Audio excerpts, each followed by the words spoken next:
Disney might be an all-consuming global conglomerate that's been buying out Marvel, Star Wars, and ESPN. I bet you didn't know that Goofy could dunk. But before all of that, Disney was a small-name animator just struggling to make it in the motion picture industry. It's hard to imagine a time when an artistic visionary like Walt Disney was fired for lacking creativity.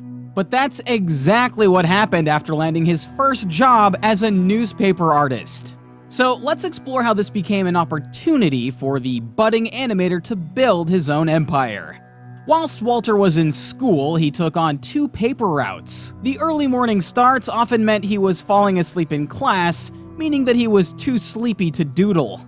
However, his night courses at the Chicago Academy of Fine Arts eventually led to his hiring and firing in 1919 from the Kansas City Star, the same newspaper that he had delivered for all of those years earlier. No doubt if he knew what was coming, he would have chucked those newspapers right into the river. He could have moped around at losing his first ever drawing gig, but instead, the 18-year-old turned that frown upside down by setting up his own artistry business with his lifelong collaborator and mustachioed doppelganger, Ub Iwerks. Yeah, that was his real name. Unfortunately, not very many people were in the market for someone to design their programs and advertising illustrations. Now, this was before Photoshop, don't forget. So Disney and his cohort had to drop the company to earn some dough in an advertising company first. For many people, this lifeline would have been proof that they're just not meant to cut it out on their own path. But for Disney, it just emboldened him. It proved that even if his private ventures failed, he would be able to land on his own 2 feet. So Walt stepped it up.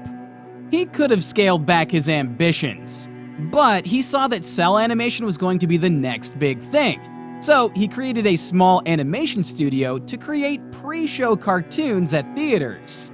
And that company also went bankrupt. So now Walt was 0 for 2.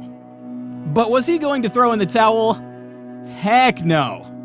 He did, however, lower his ambitions a bit. His next goal was a little more modest: Hollywood.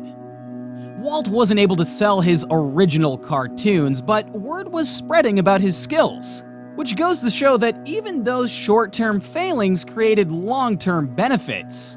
A film distributor got in touch because they were losing the rights to Felix the Cat, and they needed a new show. And you want to know what was hot back then? I'll give you a hint, it wasn't Mickey Mouse. It was actually Alice in Wonderland. So Walt and his brother set up their own production company to turn those Wonderland shorts into checks. Sorry, no prizes for guessing what they called it. By now, though, Walt was tired of mixing animation with live action. The young Disney wanted to go all in on his drawings, and given that his employer, Charles Mintz, was looking for a new project, Disney once again pounced on the opportunity to pitch his first ever original character: Oswald the Lucky Rabbit. It was a success. It was such a success that Mintz kept the rights to himself and started hiring Disney staff directly. Old Walt was getting undercut and had no chance of getting his creation back. He had just been screwed over big time. But that's Hollywood. So what did he do?